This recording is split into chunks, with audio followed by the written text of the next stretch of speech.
केंद्र शिक्षा मंत्री पदरु धर्मेंद्र प्रधान इस्तीफा देवा परे धर्मेंद्र को नहीं पूरा जातीय राजनीति सरगरम रही। ये बीजेपी रे गोटे एमती कंपन सृष्टि करिछि जहाकू बेस मापी चुपी संभाळिबा को उद्यम करुछंती केंद्रीय बीजेपी टीम।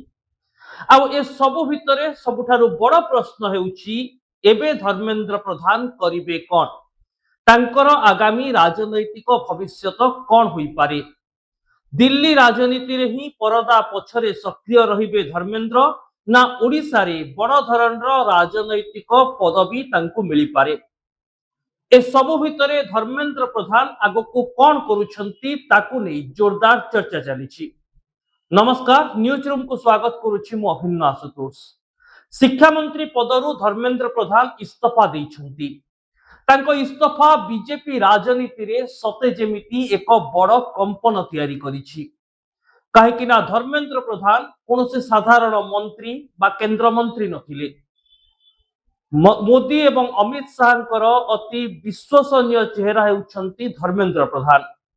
सांगठनिक दक्षता एवं सरकार को परिचालना करिवार क्षमता तांको केंद्रीय बीजेपी रो निकटतर करि परिछि। आपण माने देखिथिबे बिहार, पश्चिम बंग, पंजाब, हरियाणा ए सबु राज्य रे बीजेपी को क्षमता को आनिबा को बा बीजेपी प्रार्थी को जितेबा पई धर्मेंद्र प्रधान जो सांगठनिक गोटी चालना करिथिले ताहा सफल प्रमाणित होईछि। उत्तर प्रदेश रे मध्य योगी सरकार को पुणी कमबैक करेबा पछरे धर्मेंद्र प्रधान कर बड़ भूमिका रहितिला। एमिति कि केंद्र बीजेपी तांको जेते बेले जो दायित्व देछि से एक दृढ़ संगठक भाबरे सही दायित्व तुलाइछंती। 2024 रे राज्यसभा नुहे लोकसभा निर्वाचन मैदान को निज भाग्य परीक्षा करी संबलपुर राजनीति रे भी सफल होइछंती धर्मेंद्र प्रधान। यह सहित धर्मेंद्र प्रधान जातीय राजनीति रे मध्य बेस प्रभावशाली नेता। ओडिशा रो निर्वाचित हेबा पूर्वरु अन्य राज्यरु मध्य से राज्यसभा को जाई जातीय राजनीति रे एक सफल चेहरा भाबरे उभा होई परिछंती। एणु धर्मेंद्र प्रधान जे वर्तमान समय चुप रही जिबे बा धर्मेंद्र प्रधान आउ एक बड़ राजनैतिक पदवी पाइबे नहीं ए आशा यथेष्ट क्षीण। अवश्य वर्तमान जो स्थिति रही आगामी 6-7 मास 8 मास अति बेसी 1 वर्ष पर्यंत हुए तो धर्मेंद्र प्रधान को कौनसी बड़ पदवी केंद्र मंत्रिमंडल रे मिली न पारे। कारण जदि केंद्र मंत्री भाबरे तांको पुनः अवस्थापित करा जाए तेबे हुए तो मोदी सरकार छवि मलिन होई पारे।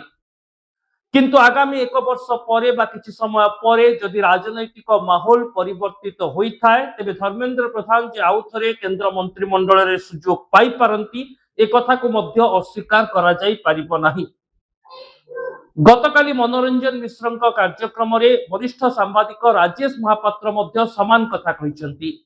से कहिसंती जे वर्तमान समय रे आगामी 7 मास 8 मास बा 1 वर्ष पर्यंत धर्मेंद्र प्रधान हुए तो बड़ चेहरा भाबरे सामना को आसी न पारंती, किंतु परदा पछर नायक भाबरे से बीजेपी रो संगठन को सजाड़िबा एवं सुदृढ़ करिबा क्षेत्र रे मूल भूमिका नै पारंती। वर्तमान तांकु लो प्रोफाइल हुए तो मेंटेन करिबा को पड़ी पारे, किंतु धर्मेंद्र प्रधान जे परवर्ती समय रे आउ थरे सुजोग पाइबे एक कथा को मध्य वरिष्ठ सांबादिक राजेश महापात्र अस्वीकार करू नाहंती। समान ढंग रे जदि वर्तमान रो राजनैतिक वातावरण को देखिबे तेबे धर्मेंद्र प्रधान को सहित पूरा बीजेपी टीम छिड़ा होईछि। बीजेपी जातीय सभापति नितिन नवीन मध्य कहिसंती धर्मेंद्र प्रधान को सहित बीजेपी मजबूत भावरे छिड़ा होई रहिछि। एमिति कि इस्तीफा परे परे धर्मेंद्र प्रधान को बासभवन रे अमित शाह मध्य पहुंचीथिबा चर्चा हेउछि। आउ अमित शाह धर्मेंद्र सहित प्राय अध घंटा धरी आलोचना करिथिबा मध्य कहा जाउछि। केवल अमित शाह नुहंती, केंद्र मंत्री पीयूष गोयल, जितेंद्र सिंह, दिल्ली मुख्यमंत्री रेखा गुप्ता प्रमुख वरिष्ठ राजनेता माने धर्मेंद्र प्रधान को बासभवन रे पहुंची। ये वार्ता देउछि जे धर्मेंद्र प्रधान हुए तो पदवी इस्तीफा दैछंती, किंतु बीजेपी तांको हाथ छाड़ू नाही। काहेकि ना धर्मेंद्र प्रधान को इस्तीफा को नहीं दुईटी नेरेटिव बा दुईटी थ्योरी वर्तमान चर्चा करे अछि। धर्मेंद्र प्रधान एवं बीजेपी कहउचंती जे शिक्षा व्यवस्था रे जो त्रुटि देखा देला एवं युव आक्रोश वृद्धि पाइला, नैतिकता दृष्टि पदवी को गुरुत्व न दे युवकों स्वार्थ पाई युवगोष्ठी स्वार्थ पाई धर्मेंद्र प्रधान पद छाड़ी जमिति युवगोष्ठी कौन प्रकार भ्रमात्मक राजनैतिक गोटीचालनार शिकार न हुंती से निज पदवी को छाड़ी देइछंती। अपर पक्षरे विरोधी गोटे नेरेटिव तैयारी करुछंती जे केंद्र सरकार केंद्र शिक्षा व्यवस्था एनटीए बा नेशनल टेस्टिंग एजेंसी एमाने नीट परीक्षा परिचालन रे संपूर्ण फेल से दृष्टि मंत्री इस्तीफा देइछंती। किंतु ए पूरा वातावरण भितरे गोटे चित्र देखा मिलूची जे धर्मेंद्र प्रधान इस्तीफा देबा परे केंद्र मंत्रिमंडल प्रति बा नरेंद्र मोदी सरकार प्रति जो आक्रोश छिड़ा हेउथिला ताहा वर्तमान समवेदना रे परिणत होई गलानी। अर्थात धर्मेंद्र प्रधान जे पद त्याग करी गोटे बड़ धरणर निष्पत्ति नहीं देशर युवकों हितरे देशर युवशक्ति मान उद्देश्य रे सही वार्ता जो धर्मेंद्र प्रधान प्रति ए समवेदना धीरे धीरे तैयारी हेबा आरंभ होउछि। सेपटे कॉकरोच जनता पार्टी आंदोलन वर्तमान समय बंद हो जाइछि। एणु पूरा माहौल भितर केउठी ना केउठी धर्मेंद्र प्रधान प्रति गोटे समवेदनार वार्ता धीरे धीरे छिड़ा हेउछि।